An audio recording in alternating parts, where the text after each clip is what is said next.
Hola, muy buenos días. Gracias por conectarse a esta sesión informativa de la OPS sobre la pandemia por COVID-19 en la región de las Américas, este miércoles 27 de octubre del 2021. Soy Sebastián Oliel del Departamento de Comunicación de la OPS y esta semana durará alrededor de una hora. Como cada semana, ya hemos recibido sus preguntas por correo electrónico y también podrán hacer preguntas a través del chat mediante el botón Q y A. Les pedimos siempre incluir su nombre y medio de comunicación al enviarnos sus preguntas. También les recuerdo que contamos con interpretación simultánea al inglés, portugués y francés y que pueden seleccionar alguna de ellas dando clic en el botón Interpretation. Hoy la directora de la OPS, la doctora Etienne, no podrá acompañarnos, por lo que el doctor Jarbas Barbosa, subdirector de la OPS, nos informará sobre la evolución de la pandemia en la región, sobre la vacunación y también acerca de la amenaza del cambio climático. Acompañan hoy al doctor Barbosa en nuestra sesión el doctor Ciro Ugarte, director de emergencias en salud de la OPS, y el doctor Silvano Aldiguieri, gerente de incidente para COVID-19 en la OPS. Ahora sí voy a invitar entonces al doctor Barbosa a que comparta sus palabras de apertura de esta sesión y la actualización regional. Doctor Barbosa. Thank you, Sebastian.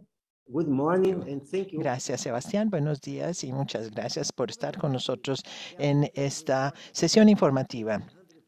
En la última semana, las Américas registró más de 800,000 nuevas infecciones por COVID y 18,000 nuevas muertes relacionadas con COVID, las cifras más bajas en más de un año. Tenemos razón para ser optimistas, pero tenemos que seguir vigilantes. En Norte, Centro y Suramérica, las infecciones por COVID y las muertes están disminuyendo con unas pocas excepciones. Belice está registrando un aumento agudo en muertes relacionadas con COVID y Paraguay vio una duplicación de los casos de COVID en la última semana. Muchas de las islas más grandes del Caribe están viendo tendencias a la baja, incluyendo Cuba, que por muchos meses estuvo manejando un gran brote de COVID. Pero algunas de las islas más pequeñas están llegando a sus primeros picos de la pandemia. San Kitts y Nevis, Barbados, Anguila y Saint Vincent y las Granadinas están ahora registrando el número más alto de infecciones por COVID y muertes relacionadas con COVID. Por eso es importante que los países sigan implementando las medidas de salud pública, como por ejemplo el uso de máscaras, mantener la distancia social y limitar las reuniones grandes y las aglomeraciones para mantener los brotes bajo control, especialmente muchos países que aún luchan para extender la cobertura vacunal. Hoy por hoy, casi 44% de las personas en América Latina y el Caribe han terminado su curso de inmunización con la vacuna contra COVID.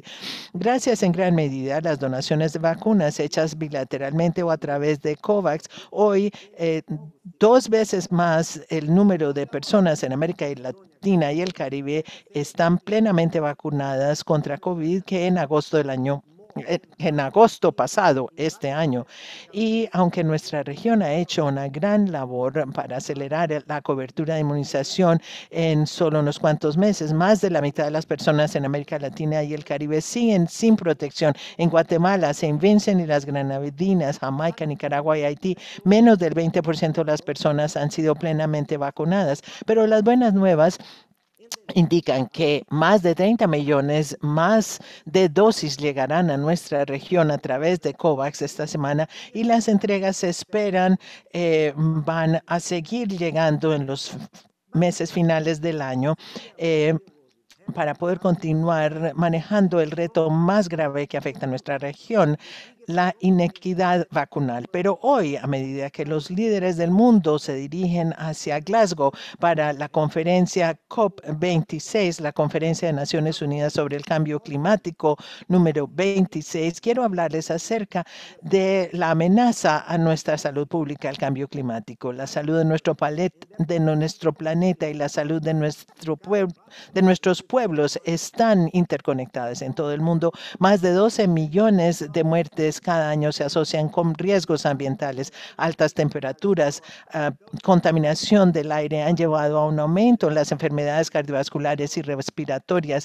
Los incendios forestales, las sequías han llevado a pérdidas en las pérdidas agrícolas que no solamente han impactado el sustento de nuestra fuerza agrícola, sino también han aumentado la inseguridad alimentaria en la región. El clima extremo y las temperaturas que aumentan han cambiado nuestros ecosistemas y han colocado a las personas en situaciones donde deben abandonar sus hogares y tienen que empezar a adentrarse en hábitats naturales y los animales tienen que irse a condiciones más hospitalarias.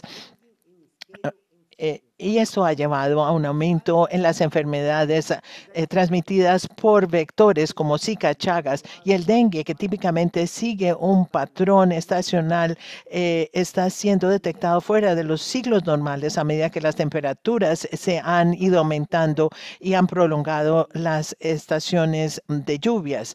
Y estos episodios aumentan en escala y frecuencia. Un niño que nazca hoy se espera tendrá una experiencia en donde habrá 2 veces más incendios forestales, 3 veces más sequías e inundaciones y casi 7 veces más olas de calor a través de toda su vida en comparación con una persona nacida en 1960. Y nuestros sistemas de salud están viéndose retados por estas amenazas.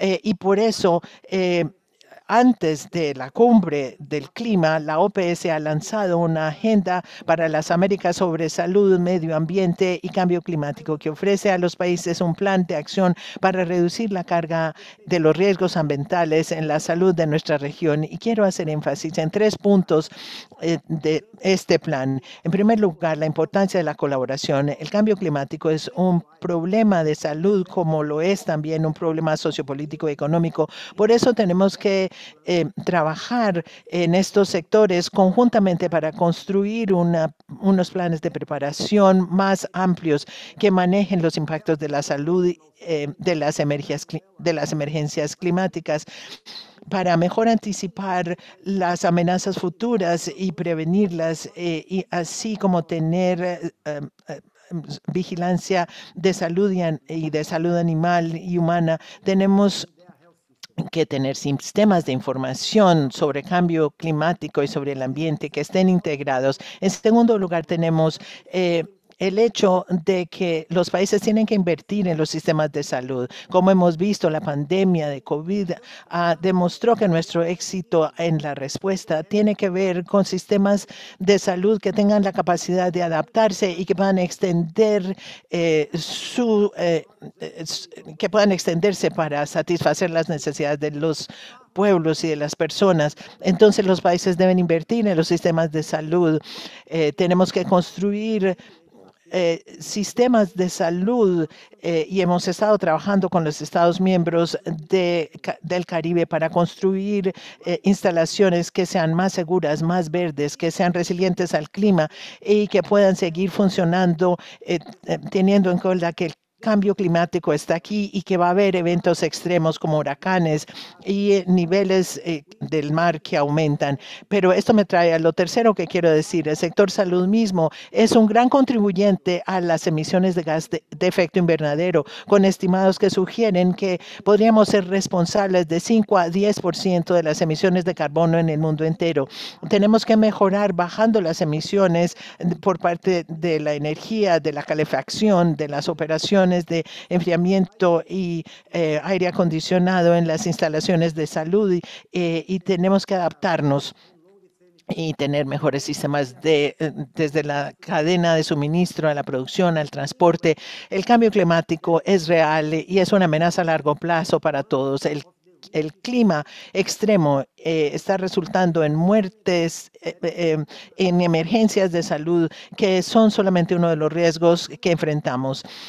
Los científicos nos han advertido que esto afectará nuestras condiciones de vida y todo esto tiene un potencial con consecuencias devastadoras para nuestra salud. La pandemia de COVID-19 ha ofrecido una instantánea fotográfica de cómo no estamos preparados para este tipo de eventos disruptivos, pero hoy tenemos la oportunidad de aprovechar las lecciones de la pandemia de COVID y prevenir las crisis del futuro para fortalecer nuestra capacidad de respuesta a ellas y cuando se presenten. Esperamos que nuestros líderes aprovechen este momento. Gracias.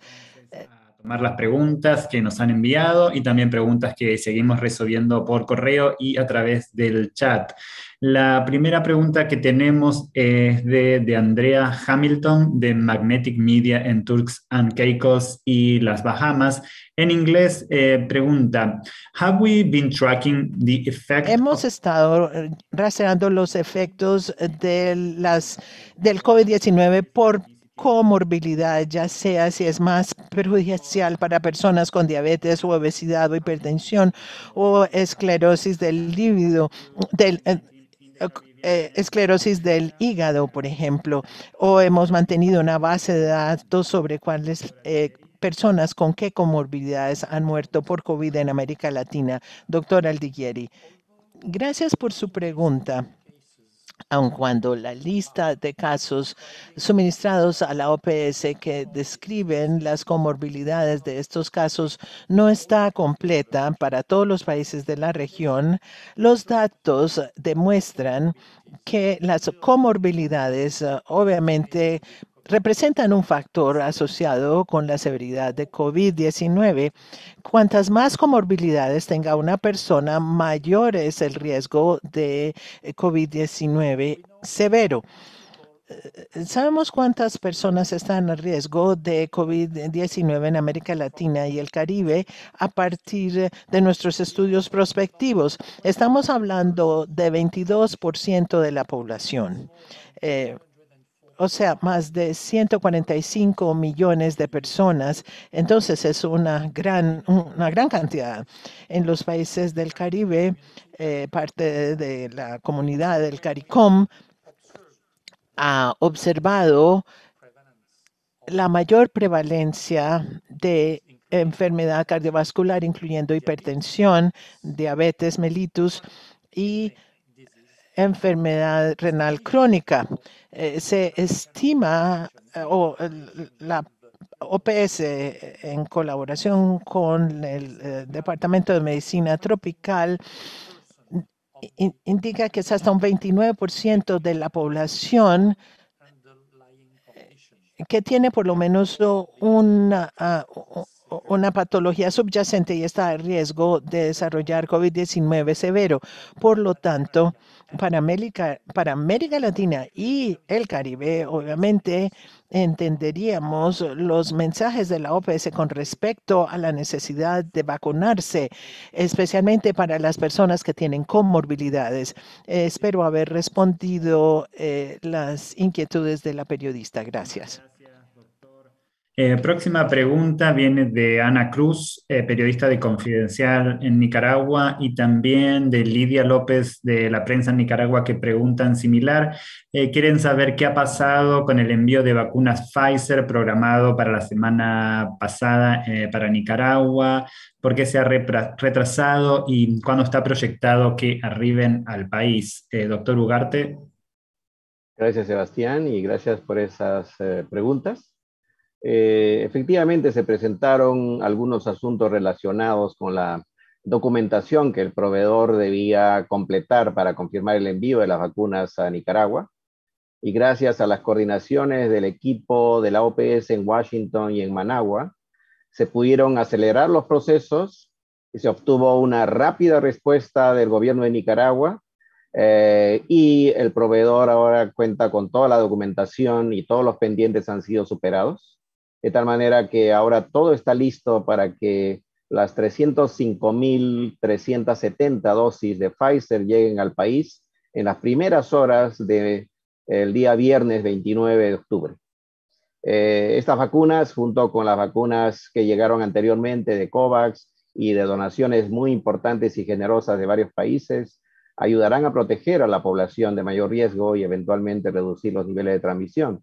Es muy importante esto en Nicaragua en particular, porque los niveles de cobertura y de producción todavía siguen siendo muy bajas. Gracias.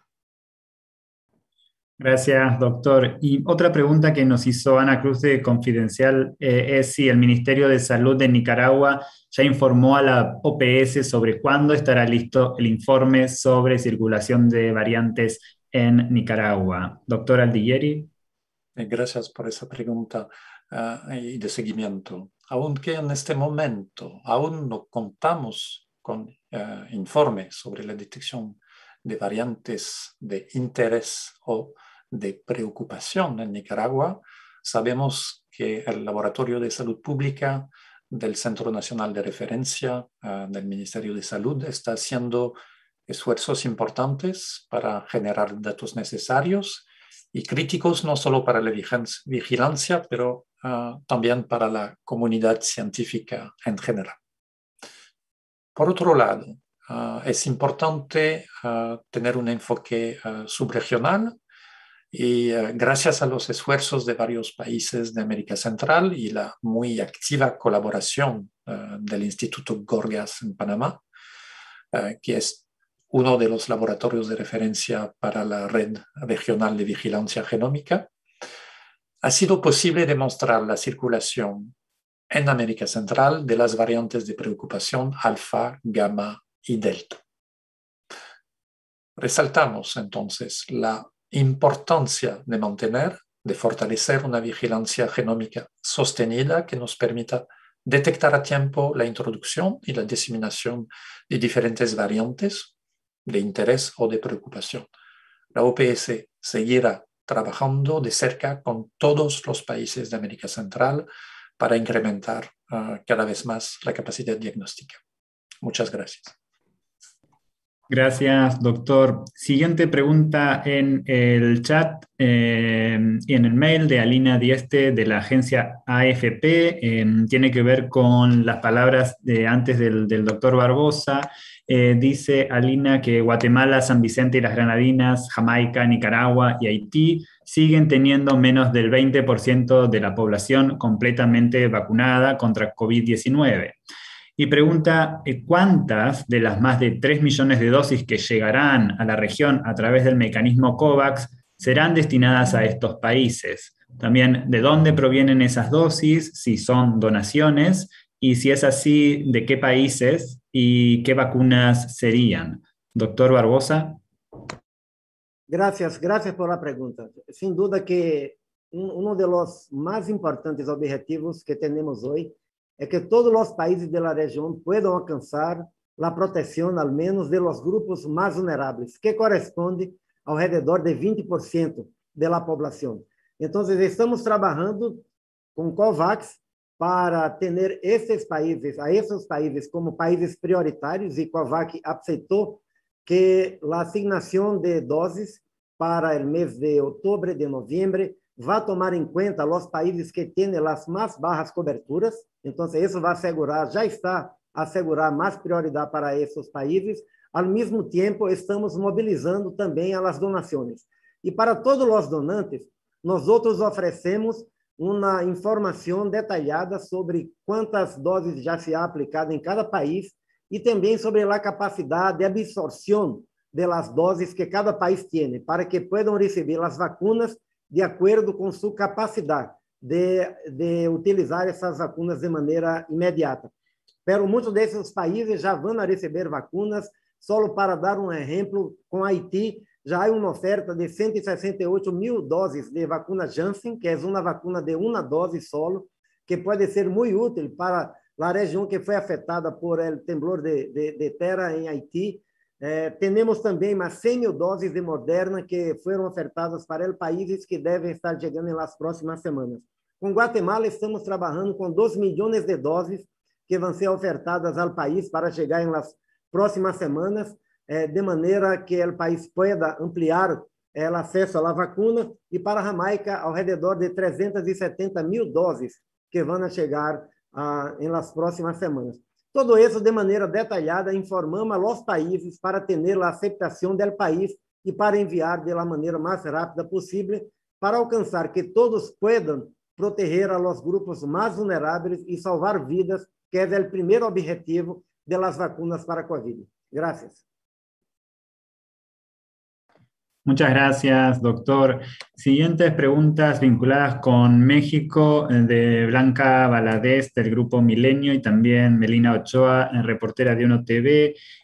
Preguntan similar, quieren saber si podemos confirmar si en México si hay casos de Delta y de la variante Mu.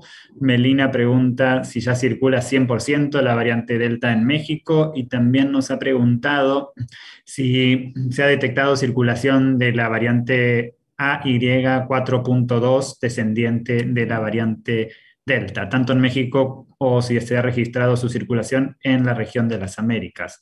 Doctor Aldilleri. Sí, gracias por esas preguntas. Son varias. Yo voy a tratar de articular mis respuestas de una manera lógica. Cuanto a detección de Delta y Mu, en general, y aunque muy poco frecuente, no es imposible que haya codetección. No estamos hablando de coinfección, de más de una variante en el mismo paciente. Y eso en áreas donde hay circulación de las dos cepas virales al mismo tiempo. En efecto, se reportó en México un caso de codetección de Delta y Mu, y este evento está bajo investigación y se están aplicando protocolos muy precisos para esto. En relación a la variante de preocupación Delta, la vigilancia genómica ha caracterizado más de 30 sublinajes distribuidos de manera extensa en todo el planeta. Y algunos de esos sublinajes llevan mutaciones adicionales. Todos esos sublinajes se clasifican como Delta, incluido la variante AY4. Y en este momento no hay evidencia sólida de alguna amenaza adicional o de cambio en su perfil de transmisión. El sublinaje AY4 ha sido detectado en mayoría en Europa. Sin embargo, en otras regiones del mundo, como en las Américas, ha sido detectado, por ejemplo, en menos de 10% de las secuencias disponibles en nuestra región. A la fecha, el sublinaje AY4 no ha sido detectado en México. Y actualmente la variante Delta se detecta en el 99% de las secuencias procedentes de todo el país, de todo México. Y finalmente, la última pregunta. En México el número de defunciones va bajando, pero sigue elevado. Se recomienda fortalecer la atención médica y la seguridad de los pacientes. Las vacunas contra la COVID-19 reducen las formas severas y por lo tanto la mortalidad. Pero quisiera, como en oportunidades anteriores, por mi persona o por mis colegas, destacar lo de los festivos, Día de los Muertos y fiestas de fin de año. Como lo vimos el año pasado, son de alto riesgo para una reemergencia de la COVID-19 y en este contexto, se debe duplicar los esfuerzos de comunicación de riesgo para una mejor adhesión a las medidas preventivas no farmacológicas. Y por supuesto, de manera paralela, se debe completar la campaña de vacunación para salvar vidas. Espero haber respondido a esas varias preguntas en el mismo grupo. Gracias. Gracias, doctor. La siguiente pregunta nos llega de Henry Cárdenas de La Prensa en Panamá. Dice que Panamá sigue dando pasos para regresar a la nueva normalidad en medio de la pandemia. Pregunta, ¿qué recomendaciones tiene la OPS para Panamá a fin de evitar un nuevo repunte de casos? Tomando en cuenta, dice que para finales de 2020 la segunda ola golpeó fuerte al país. Doctor Ugarte. Gracias, Sebastián. Gracias, Henry, por esa pregunta. En Panamá y en varios otros países hemos observado una disminución sostenida del número de casos y de la transmisión como producto de la implementación de las medidas de protección, como el uso correcto, adecuado de las mascarillas, la distancia física, la higiene de manos y, por supuesto, el incremento de la población vacunada.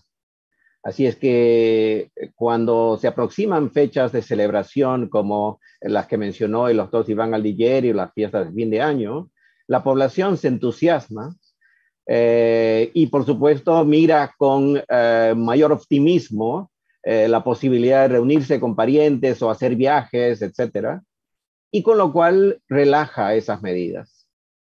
Eso es uno de los signos que deberíamos estar muy atentos, porque aún en las condiciones de vacunación alta, en muchos países de Europa y de otros países que tienen una alta cobertura de vacunación, hemos observado repunte de casos debido a ese optimismo mayor de la población. Las medidas que han demostrado efectividad tienen que seguir siendo mantenidas. En particular, el uso de las mascarillas en público. Mantener una distancia física y la higiene de las manos. Y también, en el caso de Panamá, continuar con la vacunación acelerada. Si usted es panameño o panameña y no se ha vacunado todavía, vacúnese. Porque con eso se protege a usted, protege a su familia, protege a su comunidad. Panamá tiene una cobertura de alrededor del 70% y con las vacunas disponibles podría llegar rápidamente a niveles más altos y proteger la vida de las personas y reducir eventualmente la transmisión. Mientras tanto, seguimos con las medidas que han demostrado efectividad. Así es que les animo en Panamá y en otros países que tomen en cuenta esa realidad que ha sido demostrada anteriormente y con eso podremos reducir el número de fallecidos y mejorar las condiciones y bienestar de la población. Gracias. Gracias, doctor. Tenemos ahora varias preguntas vinculadas con vacunación a niños. También de Henry Cárdenas de La Prensa, de Mariana Sauquet de Efecto Concuyo en Venezuela y también de Ariel Bowleg del Tribune de Bahamas. Henry Cárdenas dice que hay mucha expectativa por la vacunación de menores de 12 años. ¿Qué informe maneja la OPS sobre esto, ya que es una población importante, dice, en nuestros países? Mariana Sauquet de Venezuela también pregunta si la OPS recomienda la vacunación a menores de 18 años que ha comenzado en algunos países de la región y cómo va el proceso de autorización de vacunas para este grupo. Y similar, Ariel de The Tribune dice también que un panel de la FDA recomienda la vacuna Pfizer para niños de 5 a 11 años en bajas dosis y también pregunta si la OPS recomienda o apoya esta recomendación. Doctor Barbosa. Muchas gracias. Son muchas preguntas. Déjame intentar contestar a todas. Primero que el proceso de autorización de una vacuna empieza cuando el productor solicita a la autoridad regulatoria de un país o a la OMS la autorización para uso en una determinada edad. Y para esto no es solamente un pedido burocrático. Tiene que apresentar todos los datos que comproban que para aquella edad, en este caso para los niños, hicieron testes, hicieron las pruebas clínicas, los ensayos clínicos y las vacunas son seguras y son eficaces para ese grupo. Hasta el momento, solo 2 productores solicitaron a la OMS la autorización de uso de emergencia en niños, el productor Sinovac y el productor Sinopharm. Las 2 solicitudes están bajo análisis del comité de la OMS que hace la aprobación de esa recomendación. Entonces, solo después de completar el proceso es que vamos a tener una recomendación, una autorización mejor de la OMS para uso en niños. Pero em cada país, esto é distinto. Por exemplo, em los Estados Unidos, Pfizer já solicitou a FDA, que é a autoridade reguladora de Estados Unidos, a autorização de uso em niños. Um panel já hizo a recomendação, está pendiente a decisão final da FDA e de CDC para a utilização em niños em los Estados Unidos. Isso vale em Estados Unidos. Assim que em cada país, os produtores estão apresentando para as autoridades reguladoras seus dados, os ensaios clínicos que fizeram, e os países, cada um vai revisar isso e fazer as recomendações de uso em seu próprio país. É uma decisão soberana de los países que nós outros não podemos apoiar ou criticar. É uma decisão soberana. Cada país revisa os dados e faz sua própria decisão. Nós outros, a OPS, seguimos as autorizações da OMS e as recomendações da OMS para o uso de vacinas. Pero déjeme subrayar al final que os grupos prioritários na região não são os niños. Todavia, temos um caminho que é largo para alcançar a proteção de los mais vulneráveis. En el promédio, em América Latina e el Caribe, menos de la mitad está com a vacunação completa. Ou seja, temos todavia muitos adultos maiores que têm um risco enorme de morrer por uma Covid-19. Temos adultos que têm hipertensão, diabetes, câncer, que também têm um risco muito aumentado de vir a desarrollar uma forma grave da Covid-19. Então, enquanto as autoridades reguladoras de cada país estão fazendo a análise com seriedade, com profundidade, como devem ser, vamos a seguir vacunando os mais vulneráveis, vamos alcançar uma cobertura de vacunação entre os adultos capaz de salvar vidas e de apoiar o controle da transmissão. Muchas gracias. Gracias, doctor. Tenemos unas preguntas sobre Bahamas de Antwani Smith de ZNS News en Bahamas y también similar de Ariel Bowleg del Tribune de Bahamas. En inglés dice de Bahamas. Las Bahamas es una nación con múltiples islas que abarcan millas y millas de agua y el hospital está ubicado en la isla capital de Nassau, con casos y muertes que están subiendo en las islas más aisladas y más alejadas. ¿Cómo están gestionando esta diseminación las autoridades? Y Ariel también dice, los funcionarios sanitarios están tratando de responder a conglomerados de casos en algunas islas. ¿Es posible responder a estos conglomerados sin los confinamientos? ¿Y cuáles son las otras medidas que sugeriría la OPS? Doctor Aldiguieri, gracias. Gracias, muchas gracias por ambas preguntas. Muchas gracias a ambos periodistas y también por indicar las especificidades y los desafíos que presenta la respuesta a la COVID en un país del tipo de las Bahamas, con su geografía, con una situación compleja. Una buena vigilancia, una detección temprana son esenciales para controlar la propagación del SARS-CoV-2. Las pruebas deben estar al alcance de todos los casos sintomáticos y, de ser posible, los contactos también.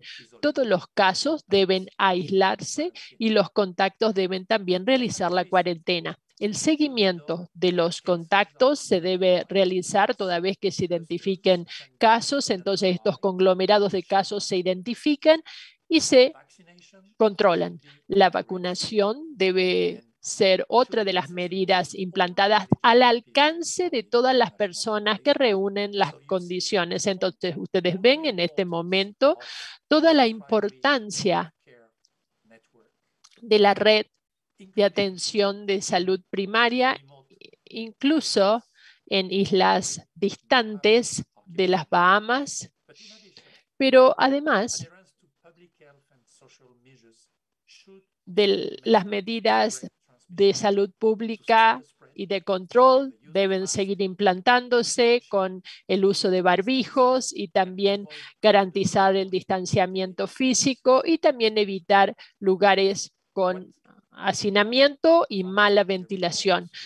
A partir de los informes periódicos del Ministerio de Salud de las Bahamas, sabemos que están implantando ya estas medidas y el Ministerio ha ampliado las pruebas gracias al uso de pruebas rápidas de antígenos y está también siguiendo a los contactos de manera muy estricta.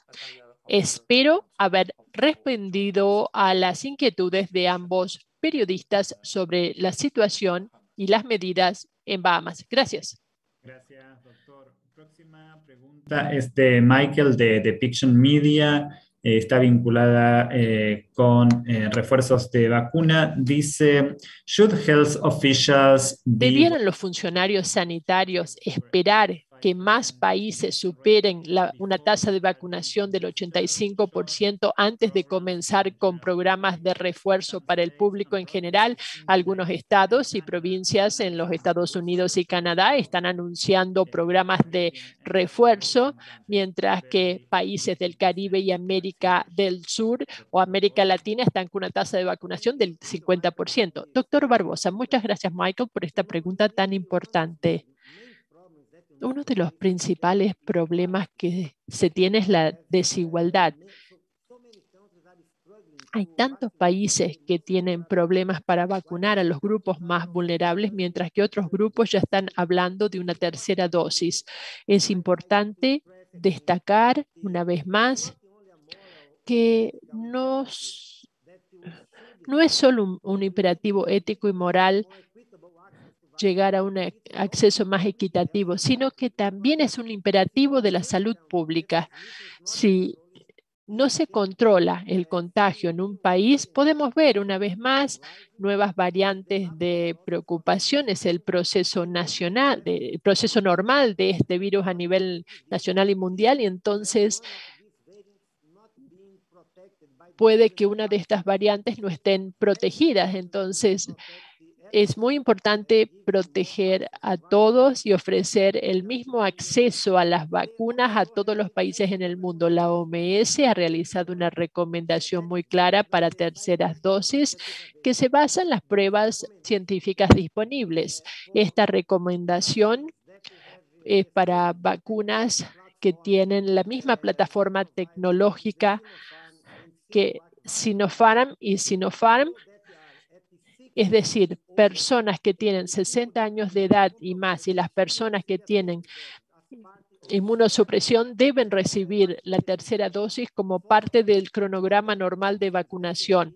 Para todas las vacunas, Sinopharm, Sinovac, Pfizer, Moderna y AstraZeneca, las personas que por algún motivo tengan algún problema con el sistema inmunitario, esto puede estar relacionado con algunos medicamentos, algunas enfermedades nuevas, entonces estas personas deben recibir una tercera dosis para aumentar su protección. Entonces, esta es la recomendación que hemos recibido de la OMS y, por supuesto, esta recomendación se debe aplicar en contexto, no en el vacío. Si necesitan vacunas, primero hay que vacunar a las personas más vulnerables y luego llegar a una cobertura muy alta de manera general para reducir el contagio.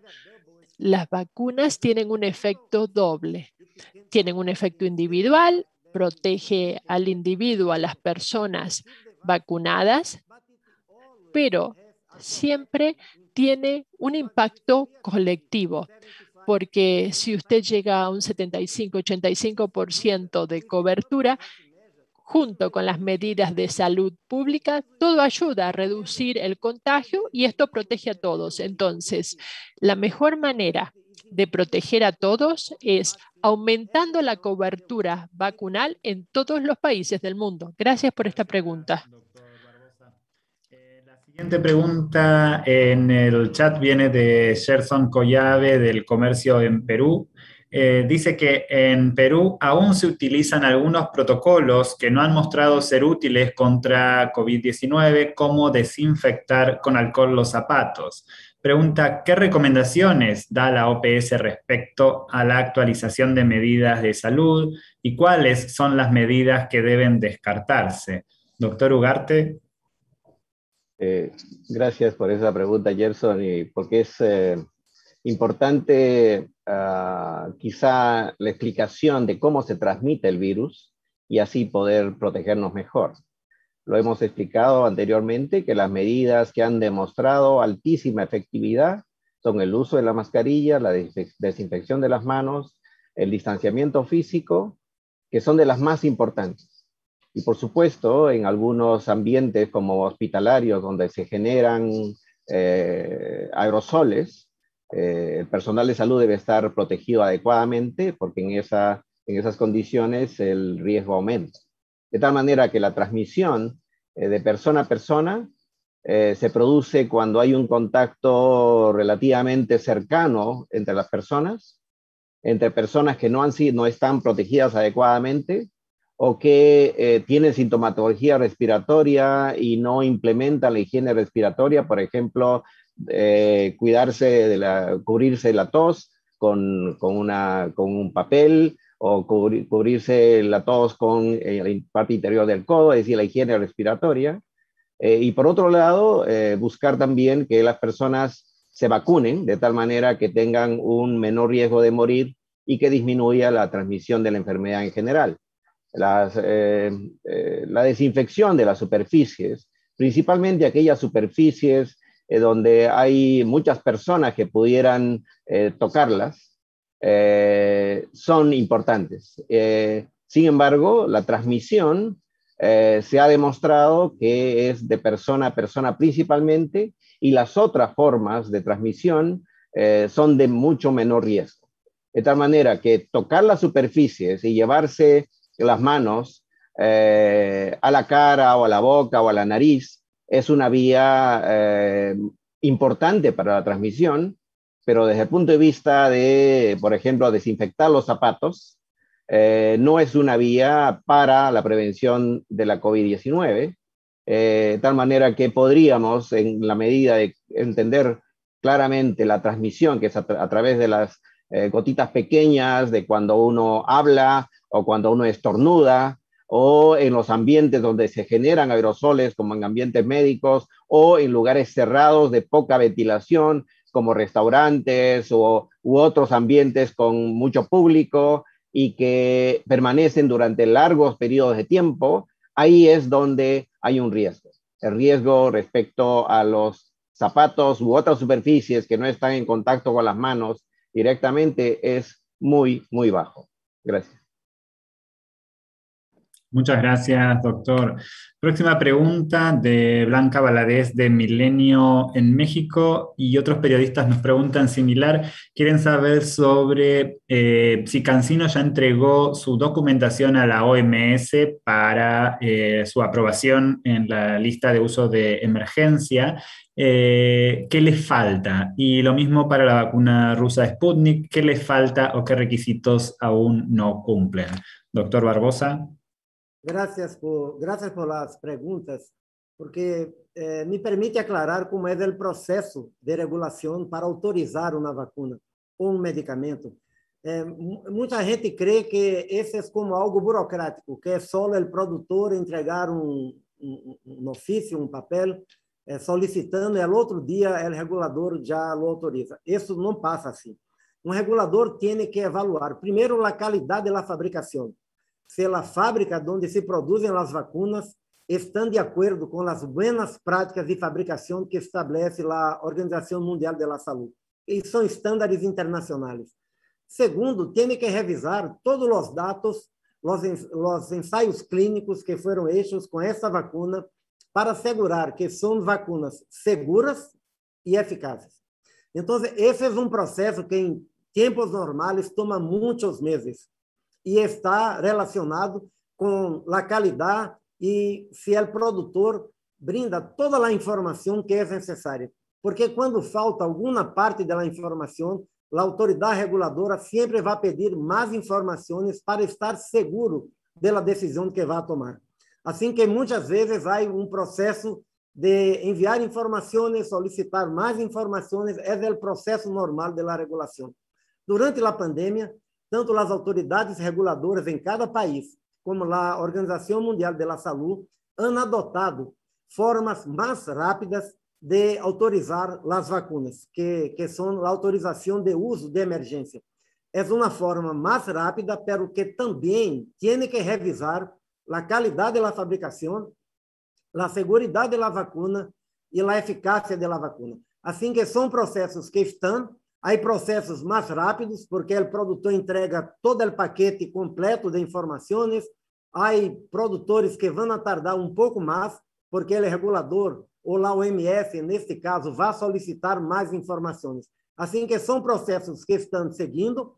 Para nós outros, quanto mais vacinas estén disponíveis com a autorização de uso de emergência, é melhor, porque vai significar mais acesso, vai significar que mais produtores, independentemente do país que produz aquelas vacinas, possam oferecer essas vacinas para o mecanismo COVAX e para o fundo rotatório.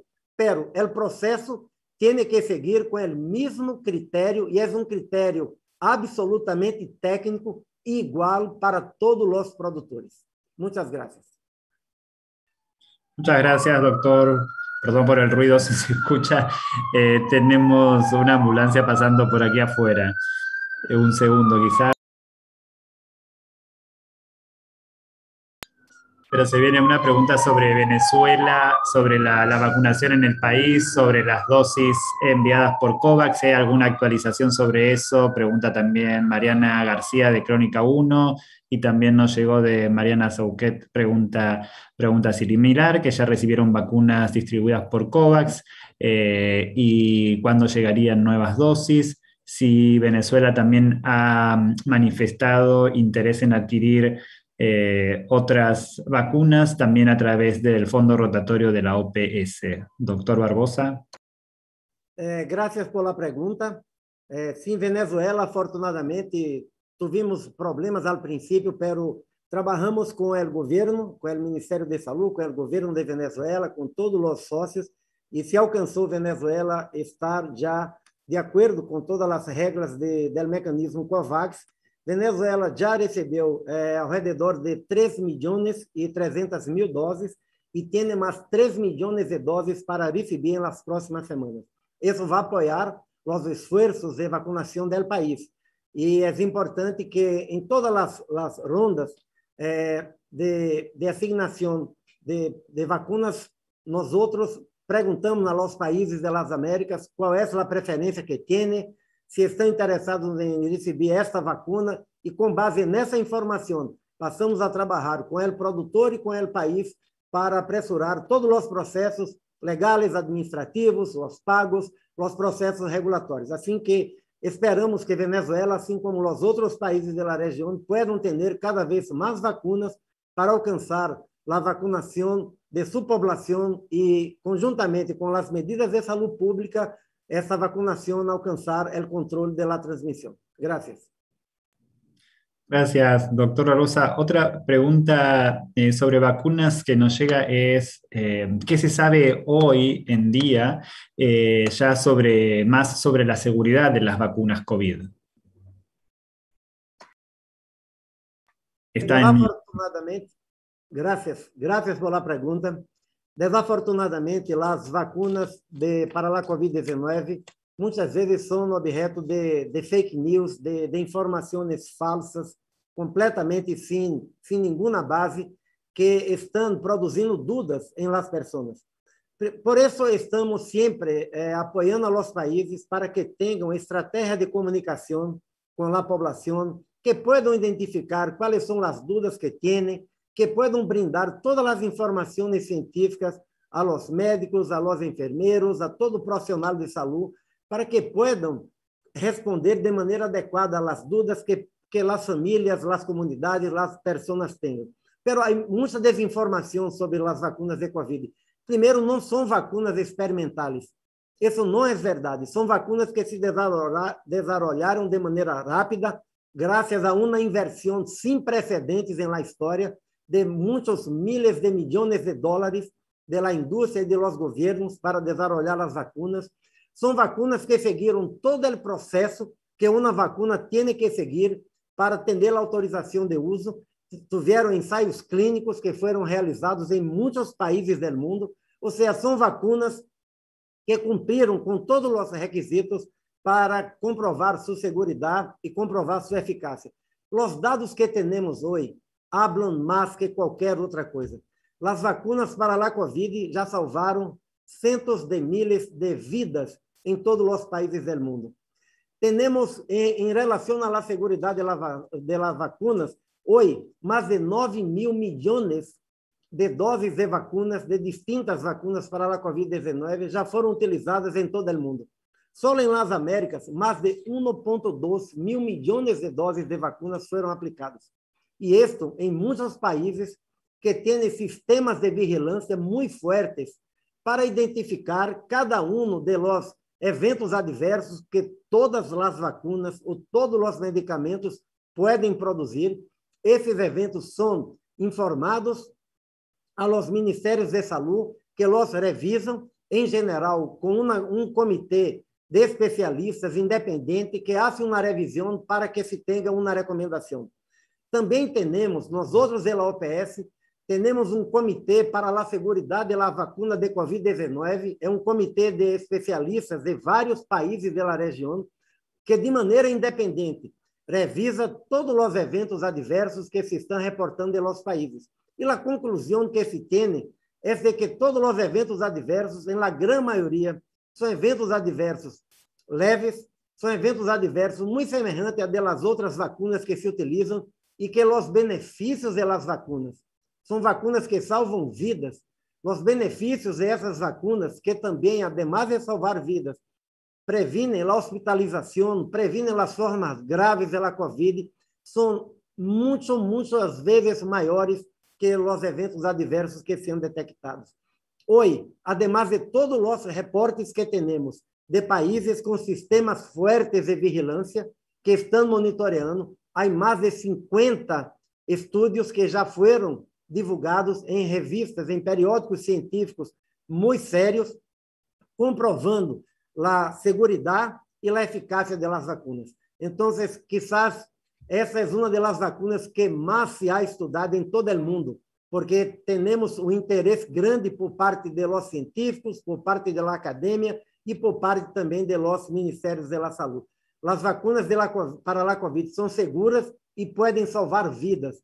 Então, por favor, não escute as informações falsas que siguen circulando e utilize a vacuna para proteger a tu família e a tu comunidade. Gracias. Muchas gracias, doctor. Y estamos ya llegando a la sesión, al cierre de la sesión del día de hoy. Tenemos una pregunta vinculada con la próxima reunión de ministros del G20. La pregunta es en inglés y dice, this week there is a meeting. Esta semana hay una reunión de ministros de salud y finanzas del G20 en Roma.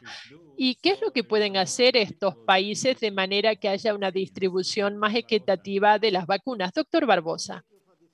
Muchas gracias por esta pregunta. Hay grandes expectativas en torno al desenlace de esta reunión. Ya prácticamente estamos entrando el mes de noviembre y todavía en muchos países del mundo, en África, en Asia y aquí también en las Américas, escuchamos que no han vacunado al 20% de la población más vulnerable.